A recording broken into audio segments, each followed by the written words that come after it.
Hello and welcome back to the Adventures in CRE audio series, Season 2. Today, we've got a great guest, Vicky Lee. Let's get started. Welcome to the Adventures in CRE audio series. Join Michael Belasco and Spencer Burton as they pull back the curtain on everything commercial real estate and introduce you to some of the top minds in the industry. If you want to take your skills to the next level and be part of a growing community of CRE professionals across the world, this is for you. All right, we are excited to be back. And I guess first and foremost, Vicky, thank you so much for joining us today. Thank you for having me. Yeah, we're excited. So we've got Michael and Spencer here in studio. And Spencer, I'm going to dish it over to you. Let's get started, man. Yeah, so excited to introduce Vicky. Vicky's a former classmate of mine and a friend, and great guest. She's going to give us some insights into her career path and what she does on a day-to-day basis that I think will be really valuable for those of you listening out there who are interested in a development track. Great. So first, a bio, a little bit about Vicky. She is the Vice President of Development for Focus in Chicago. Vicky has over 10 years of real estate development and design experience. Since joining Focus in 2015, Vicky has been directly involved with managing various development projects, including spearheading the entitlement and acting as owner's rep for the Atworth. She graduated with an MBA from the Cornell S.E. Johnson College of Business. And so, Vicky, again, as Sam said, welcome. Thanks for joining us. Now, a quick question before we get into the others. What's the Atworth? Describe that project and maybe any other projects maybe I'd missed in sharing your mini bio.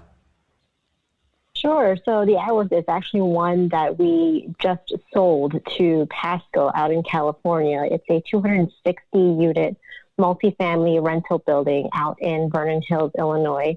And originally, this project came to us via Regency, who at that time was developing a big 250,000 square feet, call it lifestyle center out in Malady Farm, where it'd be having a brand new Whole Foods, REI, Nordstrom Rack, Barnes & Noble to create a new type of experience that we consider walkable, even though it's in a suburban neighborhood for those young generation that like to create Instagrammable moments. Yeah. And part of them reaching out to us was to complete that experience by providing that urban mixed-use experience of both residential and the retail and restaurant. And so we were selected to partner with them per se and appear before the Village of Vernon Hills together through the entitlement process and obtain about $20 million in TIF for the retail so that we could develop this whole thing.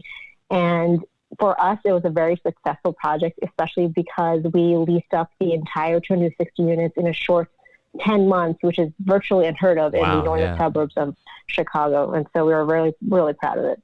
Walk us through your path to where you are today. Where did you start? Sure. What have you done since, or what have you done in the past, and what kind of prepared you for the role you're in today? Absolutely. So actually, ever since I was 6, I've always wanted to be an architect.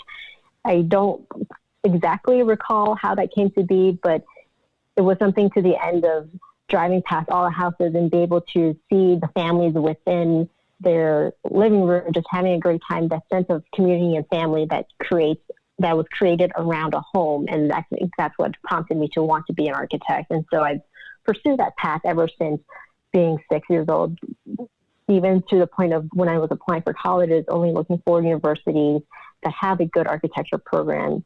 And ultimately, in the end, I chose the University of Notre Dame for my undergraduate architecture degree because this is going to sound silly, but they have a year study abroad in Rome, which is mandatory. It seems reasonable to me. Yeah. So it seems very reasonable. You know what? Why not? Yeah.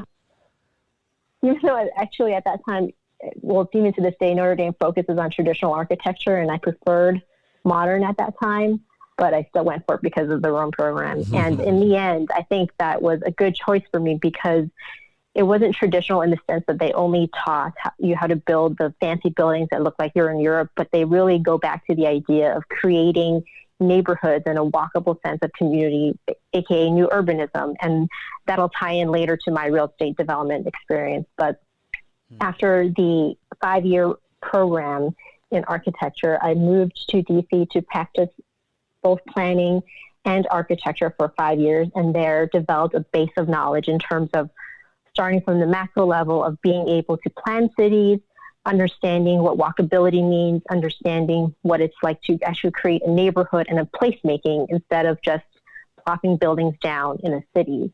And then from then on was able to transition into the architecture segment and then be able to apply my lessons learned from that macro level into developing buildings and a sense of community within buildings. But then during my time there, and I graduated during 2008, which was, a really good time to graduate with the Great Recession. It was actually very scary because our firm at that time had 2 floors of our office building. And then by the time I left, I think we were only half a floor, but was able to survive. And during that time, I saw what it means to be an owner and how your decisions affect the livelihood of the rest of the consultants.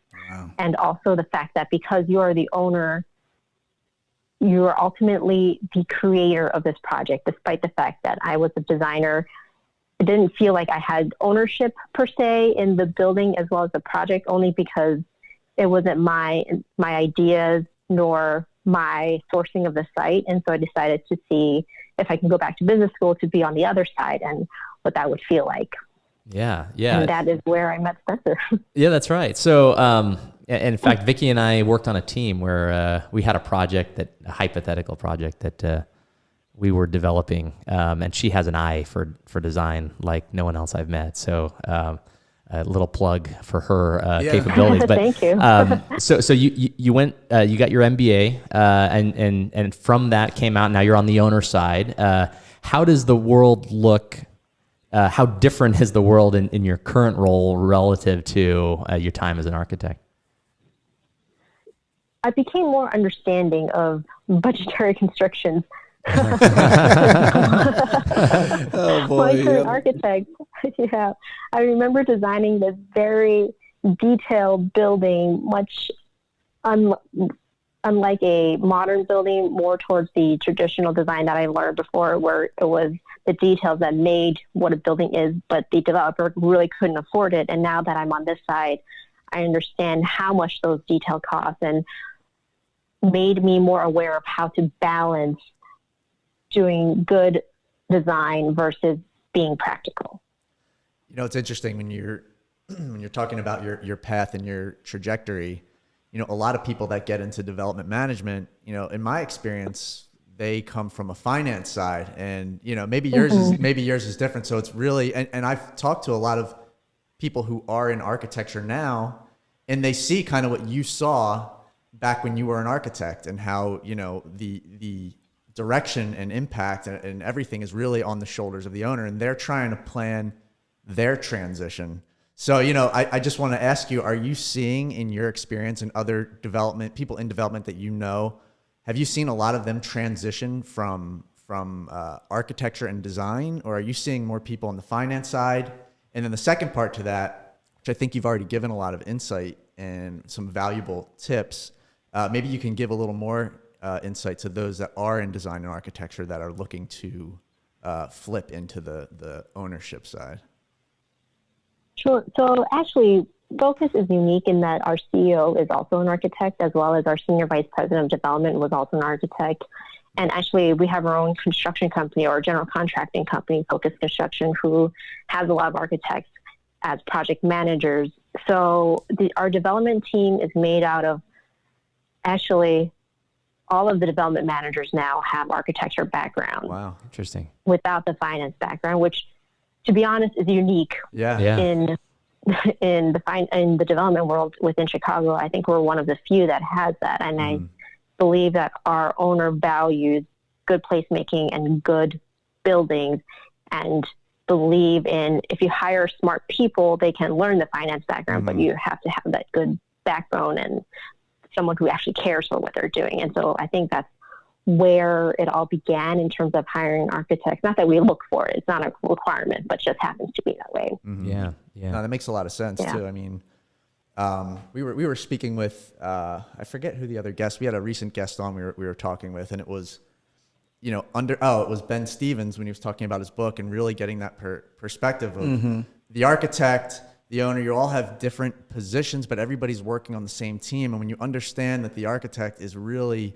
all about placemaking, and when they're requesting things that are, you know, way out of bounds with the budget, it's because there's a passion or there's a love for this building and they want to convey that, but their mind isn't very clear about the budgetary side. So to what your point is and what Focus does, it's, you know, get these people who have this vision, this sense of place, and then train them and get them sharp, or maybe they go back to grad school, which might be some advice you might give, and really get that side. And then marrying those two, not externally as part of the team, but internally inside of a person. So you and your whole team now have this marriage of understanding the place, the budget, but very intimately. So I just, you know, I think that's an amazing approach. So maybe you could speak a little bit to the architects and give them some pointers about this transition that you took and things that you found really helpful to bridge the gap. Yeah, put yourself in, and maybe you'll say you'll do the same thing, but put yourself in the shoes of an architect, 2 years out of undergrad, feeling the frustration that they're not designing what they hope they'd be designing, and B, what they do design tends to get changed by the greedy owner. Those who are aware of the budget. Yeah. And so that those individuals are out there and listening, and they say, you know, I want to get into development. What should that individual do?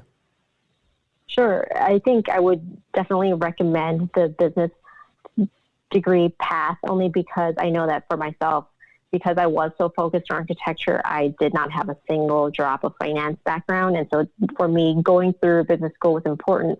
One, not only because it does provide a finance education, but also two, just in case real estate wasn't for me, it was a easier transition, because most people do look to business degree as a switch in career paths, if you will. Yep. But I think for those who maybe are still in undergrad, if you have the chance and you're questioning whether or not architecture is the right path, maybe you go ahead and take those extra business classes, because now that I'm at Focus and I'm seeing the type of background of the people that we do hire, it's not required. The rest of the development managers that I mentioned that are architects did not go back with a business degree, and all they did was stay in the job and learned on the spot and was able to pick up those skills.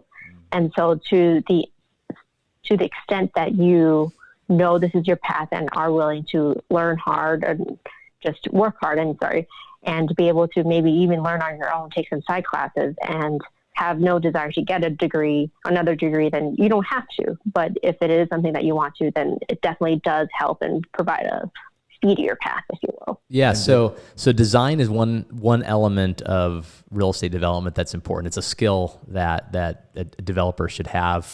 The business side is another. What are some other skills as younger folks are looking to prepare for a job like this? What are some other skills, maybe classes they can take that would help them, that would position them well? I think one of the things that most people don't recognize are soft skills, being able to communicate clearly to people, being able to sell your idea, being able to read the person that you're speaking to and trying to convince. For example, a lot of times what we're required to do is stand in front of a municipality, in front of the village board, to say, hey, this is what I'm about to bring to your community. You may not like it because you're not used to such design or such density, but this is a good reason. And these are the reasons why. But different municipalities have different responses and different personalities, if you will. And for me, one of the biggest things I've learned is being able to learn these soft skills as well as negotiation skills. And so if we have any chances to take either Toastmasters and or a negotiation class, I think it really helps balance out your design ideas, your economic acumen, with being able to sell all of these ideas. Yeah, that's great advice. I mean, Michael, anything to add there? I know that you live that world. No, I think that's beautifully said. And one other thing I want to ask you, one of the biggest challenges that I faced is there's so many different things going on at once, and there's just so much variation in what needs to get done. Do you have any particular strategies or things that you utilize to stay organized? That I found was a huge, mastering organization and staying on top of everything, which is that is it's mind-boggling some days. So I just wanted to ask you, do you have a particular strategy? Is there anything that you do as a developer that helps you manage such a hectic and diverse and ever-changing schedule and different tasks throughout the day? I do, and actually, because we're in charge of so many different projects at one time, and there's different deadlines and different details to each deadline, one of my favorite tools that I like is OneNote. Mm-hmm. Yeah. So it's a Microsoft product, and the valuable thing about OneNote is that you can share it between your teammates, and it keeps track of if your teammate adds something new, the notes, it gets highlighted and it points out that this is a new note added by your teammate, and once you've read it, then it unhighlights it, but it just lets you be able to coordinate more and be able to add to each other's notes so that you're not either one doing double duty and taking the same notes, and then two, what the other person is thinking. But the other way that I utilize it is I may have a whole matrix of all of my projects, and then that way I can see it on one sheet. Mm-hmm. And each project has a task listed for it, and there's checkboxes that you can apply to each bullet point, and then once you check it off, it's done. But then I organize it so that I can see all of the projects at once, and anything that is really important, I just highlight it so that I can see it right away for the next day, that is what I have to accomplish first. And then if it's not highlighted, then I can put it on the back burner, and if I get to it, I'll get to it. Gotcha. Yeah, that's great. Yeah. That's great advice. So I think that's a good segue into day in the life, right? So if you could, if such a thing existed, I imagine every day is a little different, but for those who are thinking about a development career, and by the way, most of us, when we are dreaming of development, it leaves out a lot of the minutia. And so, by the way, for those who don't know, I developed residential projects, both land development and vertical in Panama. I found the day-to-day exhausting, to say the least. And so it takes the right personality. So Vicky, talk us through the typical day for an apartment developer such as yourself. Sure. So I think you touched on a little bit when you said it's probably not the same every day. So I thought maybe what I would do is walk through what we consider the 7 phases of development and maybe touch upon each of those, because I think depending on which project you're working on that day, it might be any one of those 7 phases. Great. Yeah. So we have 7 phases that we consider during the entire life cycle of a development. And just as a precursor, focus typically is a merchant build, meaning we like to build the buildings and sell it at the right time. We are not a long-term hold typically. And so one of these 7 phases includes that whole life cycle. So basically we have 1 is we call consideration phase, 2 pursuit, 3 the purchase and sales / due diligence, and then 4 the schematic design and construction documentation phase, 5 construction, 6 operations, and 7 the disposition. So if I were to be in phase 1, the consideration, what that means is that is the point in which a site is first brought to our team's attention, and we perform initial due diligence on the site to see if we even want to pursue it or put in a letter of intent to purchase the building or purchase the site. And what that means is we typically just walk the site, try to shop the comps, and then do a quick back of the napkin performer to see if we like it. And also, in general, it's sort of like the gut phase or the gut feel phase where you say, yes, we think we can build here. No, we don't think we can. Yeah. And once we decide on whether or not we want to pursue the opportunity, that's when we go to phase 2, which is the pursuit. Where so let me stop you there if I could, Vicky. Let's stick with the consideration phase just for a minute.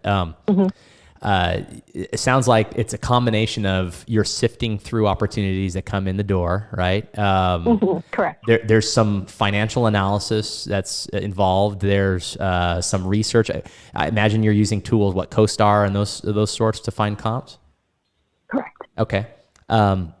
What would you say would be the most important skill that one should attain in order to succeed during that consideration phase? I think to be able to sift through all of the market data that you have, because during the consideration phase, it's really quick to be able to want to dive into the details. But at this point, because you're sifting through so many deals that come across your desk, you can't just be attached to one or the other. You have to be able to see a bigger picture of what is a good site and what isn't. And I hate to say that it comes from experience, but a lot of it does in terms of being able to say, hey, this is in such and such neighborhood. We shouldn't look at it because we know this alderman is difficult, or the community member will never let this pass, or we know this neighborhood group only likes small, not dense buildings. And so you quickly know. Yeah. All right. So proceed with the pursuit phase. So then after you decide that you do want to pursue the opportunity, then the pursuit phase is where you perform even more additional due diligence, where you say research the entitlement process, verify things like whether or not there is even utilities. For example, one time we did come across a site where we really liked it, but then soon in the pursuit phase, we found out that there was no water running through that village. You had to do deep wells, which helped us decide at that moment that we didn't want to pursue the project because that would have been way too expensive. Yeah. So that type of due diligence, and then you would further refine. And so let me stop. I'm sorry. Let me stop you. So that level of due diligence, is that all still performed by you and your team, or are you now engaging consultants at this phase? So at that moment, it's within our team, and I would say, as a little plug to Focus Construction, because we do have an in-house GC, it's quick to walk over there and say, hey, this is what we're planning on doing. Can you help us do a quick order of magnitude for what the cost would be, and quickly be able to use that in our analysis? Versus, I think if we didn't have our own in-house GC team, you'd have to engage some consultants to help you out. Got it. But you, Vicky, are engaging, if you will, someone else to help you. You're walking down the hall and you're talking to someone. So it sounds like if I'm thinking about day in the life, it's either you're on the phone, you're digging into the deal with the help of others. Correct. And actually, the other help that would come is, this is the part where you decide whether or not you can engage an architect to help you do a test fit to see whether or not what you're thinking of building on the site can actually fit and will actually be what you envision. Great. And sometimes if it is a smaller site, because we do have so many architects in-house, we'd rather tell our CEO to quickly sketch something that he thinks is possible, or one of us will do it. That's great. That is very unique. Yeah, that's really helpful. All right, so keep going with so that's pursuit, right? And I guess you decide, let's continue to pursue this. Have you submitted an LOI on the land yet? I mean, have you tied up the land at this point? So at this point, not yet when we begin this phase, but then at the end of this phase, we would make the decision on whether or not to tie up the land. Got it. And should we decide to tie up the land, then I would write up a letter of intent and send it out. And then that would lead into the third phase if they accept it. All right, so you're writing that up. So as we're thinking about the skills that one needs to be a developer, now you need at least a cursory understanding of legal side of this, right? As you're putting the LOI together, and then eventually negotiating purchase and sale. So, all right, keep going. Absolutely. So once you execute the LOI and the seller accepts your terms, which oftentimes the terms include not only the land price, but as well as what you're proposing for your zoning and entitlement phase, and also your extra due diligence period. And during this time, once you've signed the LOI, is when you start negotiating the purchase and sale agreement, which is a legal document. It ranges between 60 to 100 pages, depending on how onerous your seller wants to be. And at the same time, while you're negotiating this piece, you meaning me, the owner and the owner's rep, are taking the risk to start spending money on hiring zoning attorneys to help you get through entitlements, hiring the architects, the civil engineer, and landscape designer to help you really lay out a conceptual drawing that you know will work. And the other consultant that most people don't know about, because it's not something that they bring up in school, are geotechnical consultants as well as environmental. Yeah. The geotechnical consultants, what they do is they dig a small hole in the ground, usually 6 inches or so, and depending on the site, the site size, the number of holes that you dig vary. And in Chicago, you typically go 60 to 90 feet deep to see if the soils are stable enough for the type of building that you're building. Yeah, a lot of investments die thanks to the environmental and geotechnical consultants, don't they? Yeah. All right, so you're engaging consultants at this point, and so the day in the life of Vicky, it sounds like there's a lot of orchestrating all of these moving parts to move the deal forward. Is that a fair assessment? Yeah, that is true. And to be honest, when I was an architect, the life was very different. It was a lot of just sitting in front of your computer and producing the work, doing the drawing. Yeah. And I never understood how a business person would have so much time to just write emails. Like, what are you doing? Okay, how are your emails taking up 8 hours? But now I get it. Okay, so we were at consideration, pursuit, and then what follows pursuit? Yeah, what's the third one we're in? Purchase and sale agreement / due diligence. Yeah. Okay. Yeah. So you get through your purchase. Oh, by the way, at what point are you now engaging equity? Right, because most developers, for those who don't know, generally are developing together with some capital partner. At what point are you talking to those capital partners about this opportunity that you have? So actually, it's good that you bring that up, because at this point, we are starting to send feelers out, not in the sense of any formal packages or anything, but because we have done so many projects in the past, we can just quickly pick up the phone and call all our equity partners that we worked with in the past and have a great relationship with, and say, hey, we're looking at this site. What do you think?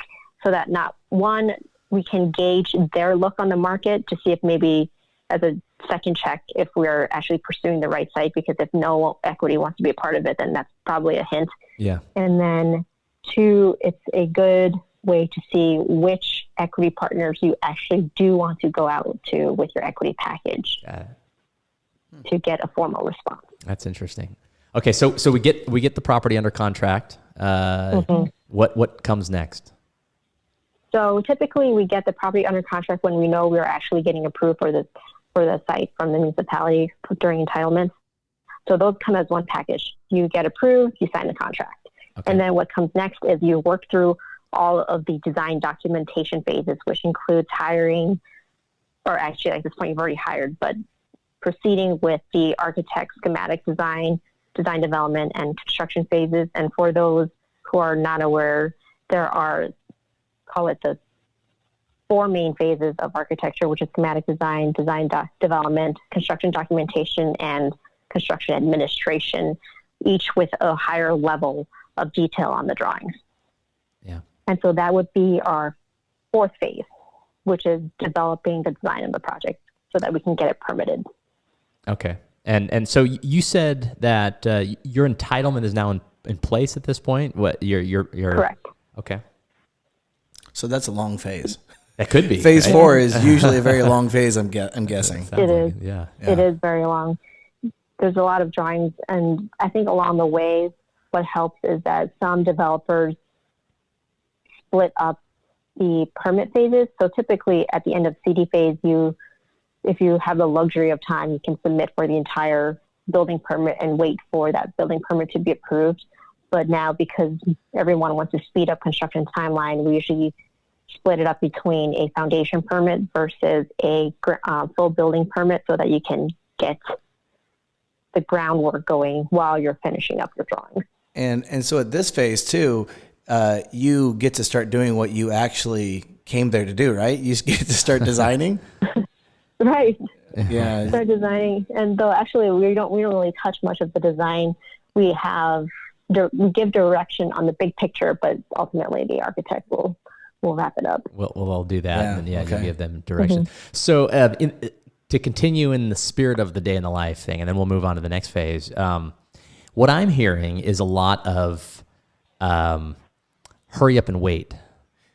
So tell me if I'm totally wrong or off base, and this probably depends from one firm or the next, but it seems like you might have weeks where nothing's going on because you're waiting for something to come back from a consultant, or you're waiting to hear feedback from a city. And not that you're sitting on your hands. Vicky Lee never sits on her hands, but maybe you're taking a breather, and the following week you're having a hard time going home or finding time for lunch. Is that a fair assessment, or is your life a little bit more balanced than that? I think if you're working on just one project at a time, that would be a very fair assessment. But because most development shops run lean, each development manager gets 2 to 3 projects per person. And so we try to space it out or give each person projects that are in different phases. For example, one of my projects might be in the design phase, and my second project might be under construction. And so we try to balance out the load of the work by spreading out the timeline of the project. So that, go ahead. Just to add a little bit, that's a very different context from going to a large, national or international development shop, where if you're working on a larger project, you could be one of a couple development managers on one particular project. So, and, we touched on this before. There was, the entrepreneur aspect, or the more corporate, yeah, which we touched on another episode. And it's very true here because, my experience was one project and we were jamming till 10 p.m. at night sometimes, and it was a multitude of us, and you never got to see another project. And what you're saying is, because you guys are so nimble, you need to be balanced, and your projects can be spaced in a way where it allows you to touch and see a lot more than one might see going to a large shop and being in such a massive project. So that's a pro and con, which is actually really great to point out. I just wanted to kind of stop for a second and highlight that. Yeah, that's a good point. So how is the work-life balance at a development firm such as yours? So it's pretty balanced, actually. I would probably head into work around 8:30 or so, and workday actually starts from 8 to 5. And then I probably leave around 6:30, only because I like to clear out my inbox before I leave for the day. As do I. Yeah. Okay. That doesn't sound too bad. More organized, right? So, would if someone were interested in development and they're looking at this, would that individual expect to have to work weekends often, sometimes, never? Very rarely, only if there was something important. That's great.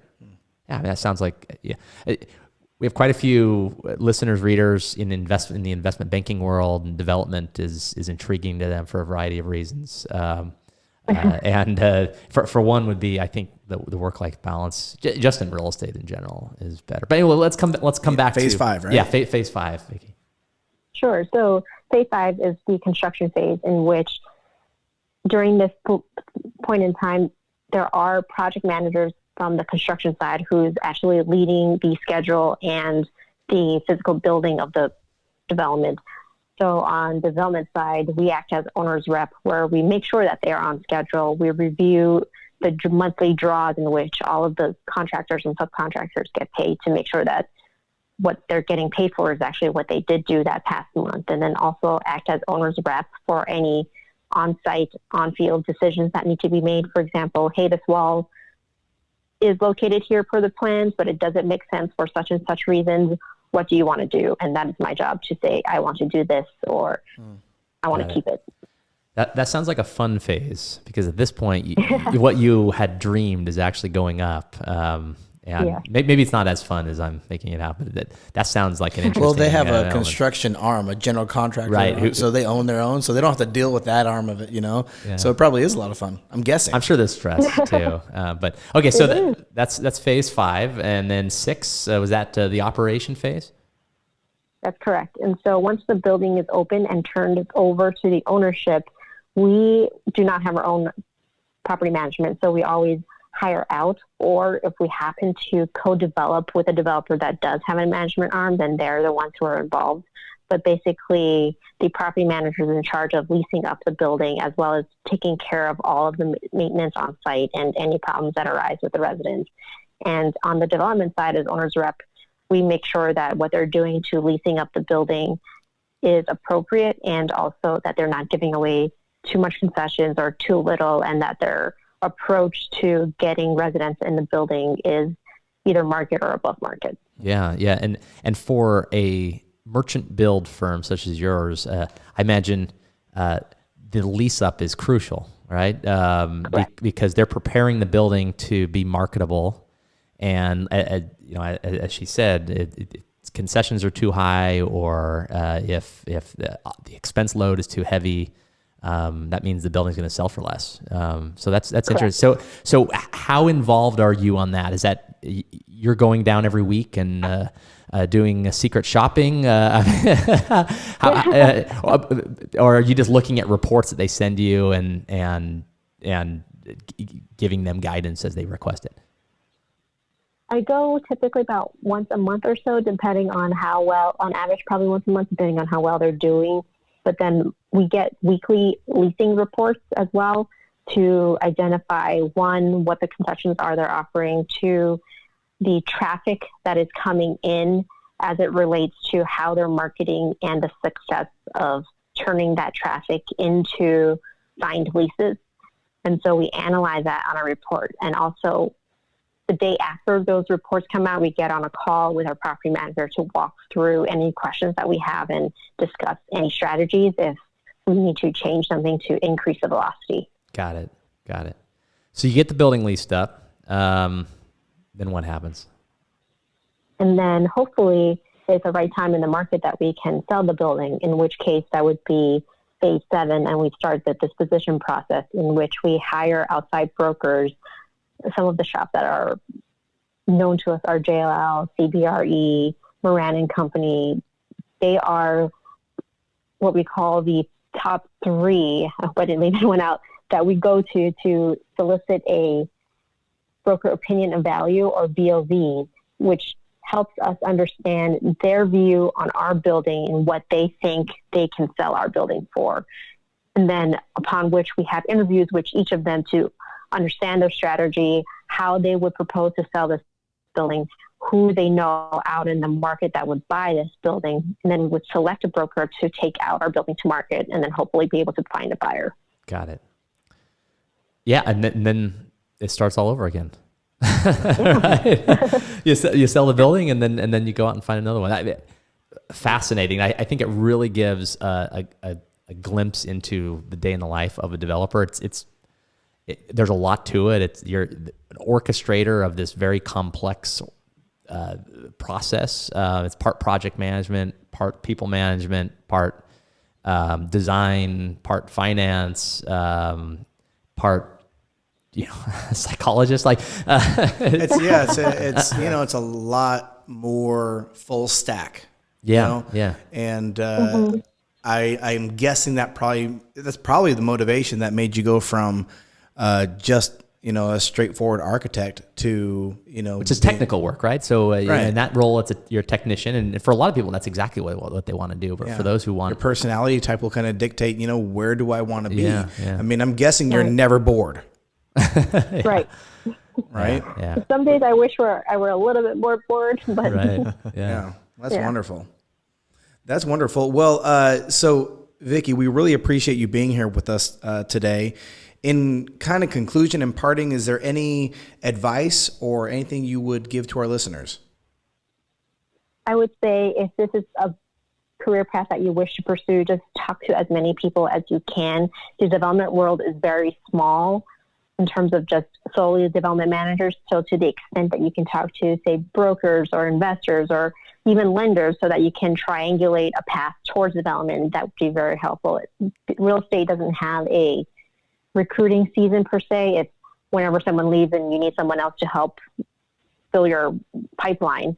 And so to the extent you can talk to as many people as you can, that's the way that you reach out to development companies that you may or may not have heard of. Fantastic. Well, thanks again for being with us today. For those of you listening, thank you for listening, and we will see you on the next episode. Thanks for tuning into this episode of the Adventures in CRE audio series. For show notes and additional resources, head over to www.adventuresincre.com/audio series. Would you like to learn real estate financial modeling in a matter of weeks and do it with zero guesswork? If so, the a.cre Accelerator is for you. The Accelerator is a step-by-step, case-based program designed to teach you exactly what you need to know and in the order you need to know it, so you can gain both the knowledge and experience to take your career to the next level. To see if the Accelerator is right for you, go to www.adventuresincre.com/accelerator.